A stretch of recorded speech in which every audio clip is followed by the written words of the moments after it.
카메라에 대한 역사가 궁금하시다면 재생 목록에서 감사한 카메라의 역사를 시청하세요.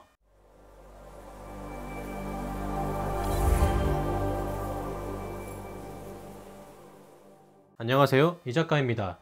여러분, 다이어트 하는 방법이 10만 가지나 된다는 사실 알고 계셨나요? 하지만 정작 효과가 있는 방법은 고작 10손가락 안에만 꼽을 수 있다고 합니다. 사진 잘 찍는 방법도 다이어트와 매한 가지라고 생각하는데 저는 10개가 아니고 5개만 들고 왔습니다. 꽤 오랜 시간 동안 해왔던 저만의 노하우니까 확실하게 도움 되실 겁니다. 그냥 영상으로만 보시는 게 아니고 일단 영상 고정 댓글에 있는 링크를 통해서 카메라가 없으신 분들도 굳이 카메라를 밖에 들고 나가지 않아도 쉽게 공감을 하면서 영상을 보실 수 있게 해드리는 시뮬레이션 사이트를 이용하세요. 실제보다야 약간 다른 면이 있지만 실제와 굉장히 근접하다고 느껴지긴 하더라고요. 연습용으로 충분히 좋은 사이트입니다. 일단 여러분은 카메라 세팅을 하셔야 돼요. 조리개, 셔터 스피드, ISO를 바로바로 조정하실 수 있게 펑션 키를 편한 곳에 지정해 놓으세요. 메뉴를 고르고 설정에 들어가서 예전 카메라는 조작 맞춤 설정, 요즘 카메라는 사용자 정의 설정에 들어가시고 펑션 메뉴 설정에서 원하시는 대로 각각 분배하세요. 다 하실 때까지 일시정지 하시고 하고 오세요. 그럼 시작할게요. 여러분, 노출 잡는 게 어렵나요? 솔직히 조명 치는 게 아닌 상황에서는 요즘 카메라들로는 노출 잡기가 아주 쉽다고 봐야 돼요. 조리개 값, ISO 값, 셔터 스피드 값, 이 세 가지 요소는 말이죠. 그냥 휠을 돌리거나 버튼으로 조작할 수 있으니까요. 먼저 ISO 값을 최소로 설정해 주시고요. 1번, 첫 번째로 만져야 되는 게 셔터 스피드입니다. 보통 노출을 잡으실 때 조리개 값이나 ISO 값을 먼저 잡으시는 경우가 많으실 거라고 생각해요. 왜냐하면 개념이 확고하게 자리 잡지 않으셨기 때문입니다. 이해를 아예 못하신 상태는 아니지만 완벽하게 하신 건 아닌 거예요. 손떨림이 전혀 없으신 편이라면 저조도에서는 15분의 1초까지 해서 여러 장 촬영해도 좋습니다. 통상적으로는 125분의 1초를 하시면 가장 무난해요. 내 손도 움직이고 피사체도 조금씩은 움직이고 있기 때문입니다. 예를 들어서 인물이 가볍게 걷는 등 움직이는 걸 촬영할 때는 셔터 스피드가 몇 초가 좋을까요? 200분의 1초? 320분의 1초? 아닙니다. 움직이는 피사체를 잔상 없이 정확한 초점으로 잡아내려면 최소 500분의 1초가 필요합니다. 이건 제 경험담이고 실제로 이렇게 촬영을 해요. 이것보다 느린 셔터 스피드에서도 움직이는 피사체의 좋은 사진을 건져낼 수는 있어요, 당연히. 그렇지만 그 확률이 굉장히 낮아서 SD카드 용량만 차지하게 됩니다. 이런 개념을 필히 알아두시는 게 좋아요. 2번, 셔터 스피드 됐으면 두 번째로 만져야 되는 게 조리개 값입니다. 사진에 심도 표현이 된다라는 말이 있는데 일반인 분들이 흔히 잘 알고 계시는 아웃포커싱이라는 겁니다. 본인이 원하는 심도 표현을 하기 위해서는 셔터 스피드와 조리개, ISO 3개 전부 서로 맞물려 가면서 교차적으로 변경을 해줘야 하는데요. 여기서는 적정 노출만 잡으면 된다는 말을 하고 있는 거니까 복잡한 얘기는 하지 않겠습니다. 렌즈의 조리개 값 숫자가 낮아질수록 심도 표현이 더 뿌옇게 이쁘게 된다라고 아시면 되겠습니다. 일단 셔터 스피드를 맞춘 상태에서 내가 봤을 때 적정 노출이 될 때까지 조리개를 계속 열어주시거나 닫아주세요. 밝은 곳에서는 이미 2단계에서 적정 노출을 맞추실 수 있을 겁니다. 그런데 햇빛이 너무 강한 곳에서는 어중간한 셔터 스피드로는 노출을 잡기가 쉽지 않습니다. 그렇기 때문에 셔터 스피드를 4000분의 1초까지 해줘야 되는 경우도 있으실 겁니다. 조리개를 너무 조여도 화질이 좋지 않기 때문에 F11 정도까지만 하는 걸 추천드리고요. 조리개 값을 F11로 해도 과노출이라면 셔터 스피드를 이렇게 빠르게 해주면 되겠죠. 그와 반대로 어두워서 아직 노출이 맞지 않다고요. 3번, 바로 이때 세 번째로 ISO를 만져주시는 겁니다. ISO만 마냥 높이게 되면 사진이건 영상이건 지저분해집니다. 쉽게 얘기하면 ISO는 카메라 바디가 어거지로 밝기를 밝히는 거라고 보시면 되겠습니다. 조금 더 자세히 말씀드리면 카메라가 실제로 받은 빛이 아닌데 그걸 억지로 밝기를 높였기 때문에 그 이미지 사이사이에 빈 공간 같은 게 검은색으로 보이거나 색상에 대한 빛 정보가 명확하게 들어오지 않았기 때문에 컬러 노이즈가 불그스름하게 생기게 되기 때문에 사진이 지저분해 보이는 겁니다. 그래서 가장 처음에 ISO를 최소치로 하시라고 말씀드렸던 겁니다. 셔터 스피드, 조리개, ISO 순서대로 다 맞췄으니까 노출 잡는 것만큼 중요한 단계를 또 설명드릴게요. 화이트 밸런스 엄청 중요합니다. 절대 무시하지 마세요. 쉽게 설명하면 촬영할 때 그 현장에서의 광량에 맞춰서 하얀색을 하얀색으로 보이게 하는 설정입니다. 보통 사진 잘 찍는 법 검색하면 대부분 휴대폰 카메라에 대한 얘기가 많아요. 다리 길어 보이게 찍는 법, 구도 잘 잡는 법 같은 방법들이 올라와 있는 게 많은데 이거 관련해서는 이따가 네 번째 방법 때 말씀드릴 거고요. 그래서 화벨에 대한 얘기가 없는 경우가 많은데 사실 좋은 사진은 적정 노출에서만 오는 게 절대로 아닙니다.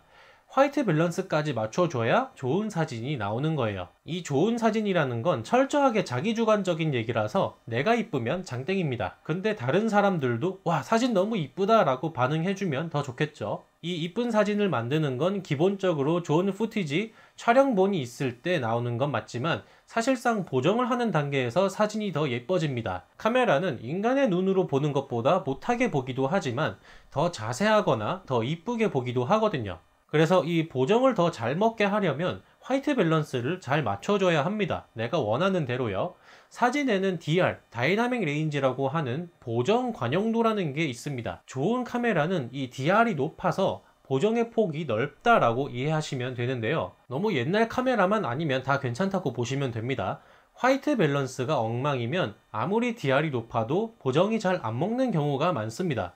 화이트 밸런스 맞추는 방법은 여러 가지가 있는데 몇 가지만 말씀드려 보겠습니다. 첫 번째는 그냥 자동으로 해놓는 겁니다.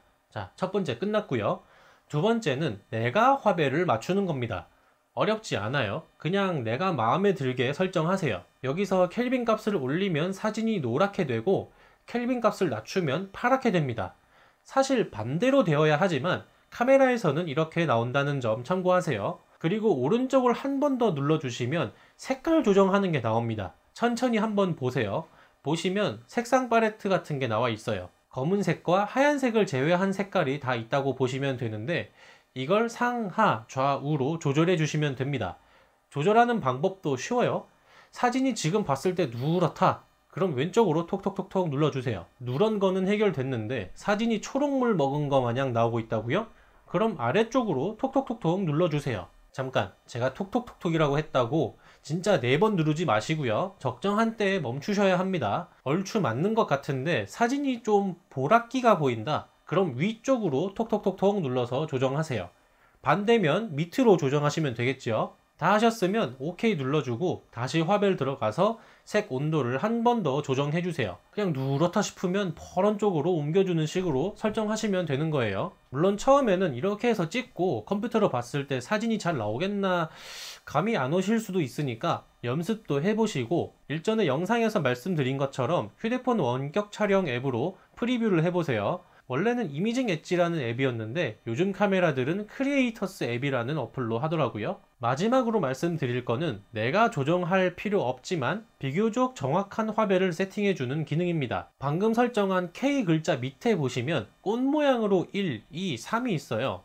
여기서 오른쪽 누르고 꽃 모양에서 OK 눌러주시면 캡처를 하라고 나옵니다. 그 촬영하시는 현장에서 뭔가 백색, 하얀색 피사체를 이 네모 안에 넣고 OK를 누르시면 그 하얀색에 맞게 카메라가 화벨을 자동으로 조정합니다. 근데 이 방법은 어떤 경우에는 불가한 게 그 현장에 하얀색 피사체가 없는 경우에는 무용지물인 기능입니다. 제가 예전에는 이 기능이 굉장히 좋다고 생각을 했거든요. 그래서 A4용지 같은 하얀색 종이를 접어가지고 이걸 들고 다니면서 이 방법으로 캡처해가지고 화이트 밸런스를 잡아본 적이 있었는데 화벨이 구데기처럼 잡힙니다. 하지 마세요. 그래서 결국에는 제 스스로 화이트 밸런스를 잡는 경우가 많습니다. 지금도요. 여러분은 내키면 화벨을 직접 잡으시고요. 그냥 오토로 해놓고 찍으셔도 괜찮을 것 같네요. 카메라는 샀고 좋은 사진은 찍고 싶지만 내가 뭐 어떤 사진을 찍고 싶은지 갈피를 못 잡는 분들이 많습니다. 저 같은 경우는 망원 렌즈로 멀리서 인물에 집중된 사진을 찍는 걸 좋아합니다. 여러분의 경우는 풍경만 찍으실 수도 있고 풍경이랑 사람이랑 같이 찍는 경우도 있고 그냥 일상에서 커피랑 맛있는 것만 찍으실 수도 있겠죠. 내가 어떤 구도의 사진을 원하는지 이걸 정하기 쉽게 해놓은 영상이 제가 찍어 놓은 게 있으니까 꼭 시청하세요. 여기 있습니다. 화각별로 다 모셔 놓았으니까 참고하시고요, 영상. 그리고 제가 아까 휴대폰 잘 찍는 법 영상 많다고 이렇게 얘기했었는데, 그런 영상들 대부분이 휴대폰 카메라가 광각의 화각인 것을 이용해서 이미지가 왜곡되는 특성을 이용한 방식이 대부분입니다. 스펙으로 표기할 때는 휴대폰 카메라의 경우 시야 각도로 표기합니다. 시야각 120도, 80도 이런 식으로요. 휴대폰은 보통 16mm에서 24mm의 광각 화각을 가지고 있다고 보시면 되고요. 이런 광각 렌즈들은 사진의 중심부와 주변부 사이가 블랙홀처럼 왜곡돼서 보인다는 강력한 특징이 있습니다. 고프로 같은 액션캠들도 그런 광각 렌즈를 채용하고 있고요. 요즘 카메라들은 왜곡 보정 기능이 자체적으로 있어서 그 왜곡을 최소한으로 해주고 있습니다. 아무튼 휴대폰 카메라로 사진 잘 찍는 법은 정확히 얘기하면 광각 렌즈로 원래의 나라던가 풍경을 이쁘게 촬영하는 법이라고 할 수 있는 겁니다. 35mm 렌즈는 풍경과 인물을 왜곡 없이 같이 담기에 좋고, 50mm쯤 가면 사람의 시야각과 비슷하고 저는 50mm로 많이 씁니다. 70mm부터는 망원이라고 보는데, 적정 크기를 가진 대표적으로 인물 같은 사진을 찍을 때 왜곡이 전혀 없이 오로지 인물에 집중된 사진을 얻을 수 있습니다. 잘 모르시겠죠? 그럼 아까 말씀드렸던 화각별 영상 보러 가세요. 영상 끝날 때도 올려놓겠습니다. 자, 5번째 마지막으로 말씀드릴 측광 모드는요, 여러분은 단 한 개만 고정으로 쓰세요. 다중 측광, 멀티 측광이라고 하는 겁니다. 이렇게 생겼어요. 나머지 측광 모드는 이제 조명을 치면서 내가 원하는 뭔가가 있을 때 사용하는 거고, 여러분의 경우는 움직이면서 촬영하기에 매우 부적절한 측광 모드입니다. 기껏 노출 맞춰 놓은 거를 계속 바꿔줘야 되기 때문에 굉장히 피곤해져요. 그냥 다중 측광 모드로 촬영하시면 되겠습니다. 어때요? 여러분께 이해가 잘 되시라고 최대한 간단하게 그리고 쉽게 풀어서 제 나름 영상을 제작해 봤는데 도움이 되셨으면 좋겠습니다. 궁금하신 점 있으시면 구독, 좋아요 누르고 질문해 주시면 더 힘이 나서 영상도 잘 만들고 답변도 드릴 것 같습니다. 저는 또 다음 영상에서 찾아뵙겠습니다. 감사합니다. 감사합니다. 감사합니다. 예, 감사합니다. 예, 예. 바이바이. 예.